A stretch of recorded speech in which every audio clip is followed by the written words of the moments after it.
আপনি আমার মাকে গালি দিয়েছেন কেন? কোন অধিকারে?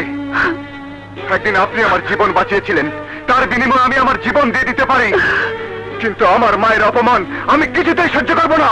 সহ্য না করারই কথা। এই তোমার মা, এই মায়ের কথা সেদিন তুমি আমাকে বলেছিলে যে আমার মাকে দেখলে ভালোবাসার বিশ্বাসের রূপ দেখতে পাবেন। তোমার মা এই নারী যে আমার ভালোবাসার বিশ্বাসের পরিবর্তে দিয়েছে প্রতারণার অবিশ্বাস, খেলেছে ব্যভিচারের কুৎসিত খেলা। খবরদার! না মা, না। যে জীব তোমাকে গালি দিয়েছে সেই জীব আমি টেনে ছিঁড়ে ফেলবো। জানোয়ার, কার জীব টেনে ছিঁড়ে ফেলবি তুই?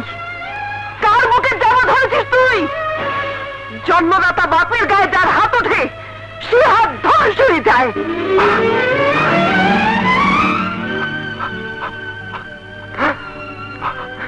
মা,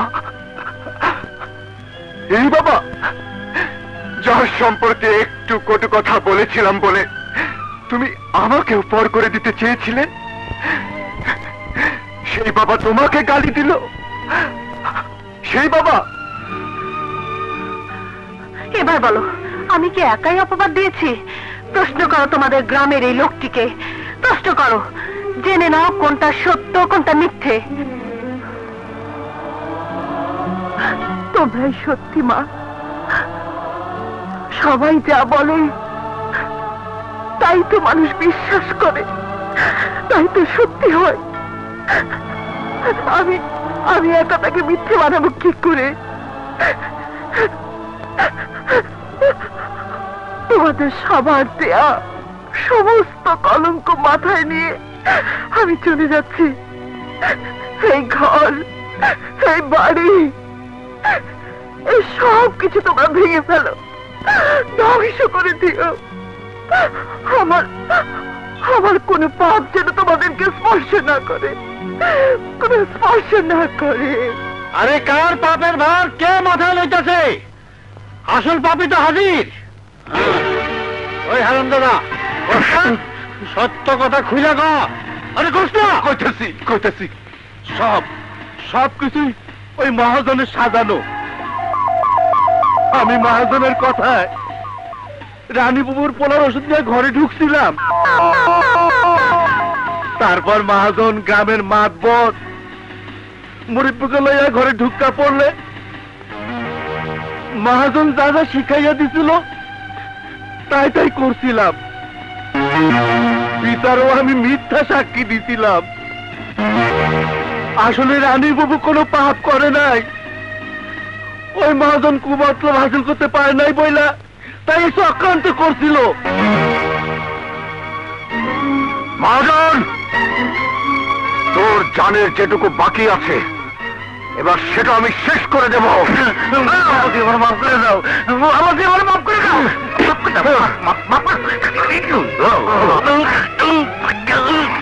ছেড়ে দিন, প্লিজ ছেড়ে দিন, ছেড়ে দিন। ও হেরোইন চোরাচালানির আসামি, ওকে অ্যারেস্ট করতে আমি এখানে এসেছি। বাবা, বাবা ছেড়ে ওকে। এতদিন পর তোমাকে পেয়েছি, আর কোনো খুলে দেয় তোমাকে হারাতে চাই না বাবা।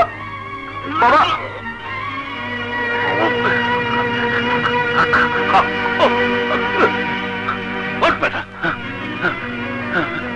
চল।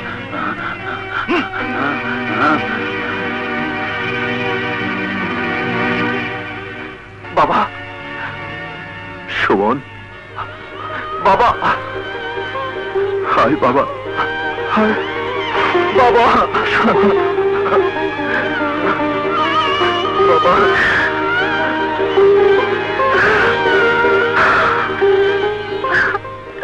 বৌমা, তুমি কোথায় যাচ্ছ? আরে বুবু, তুমি বাড়ি ফিরে এসেছো আর আমি তোমাকে খুঁজে বেড়াচ্ছি। এভাবে কেউ বাড়ি ছেড়ে চলে যায়? দেখো দেখি কাণ্ড। হ্যাঁ বাবা, আচ্ছা বাবা তুই ফিরে এসেছিস? হ্যাঁ বাবা। বাবা, বাবা, বাবা, আল্লাহ তোমার হাজারো শুকর। বাবা বৌমা, তুমি কেন তোমার শাশুড়িকে ভুল বুঝেছিলে? তোমার কানে কে এই বিষ ঢেলেছিল? বলো বলো বলো বৌমা।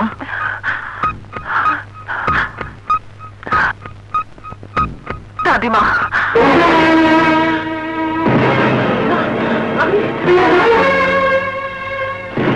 কি?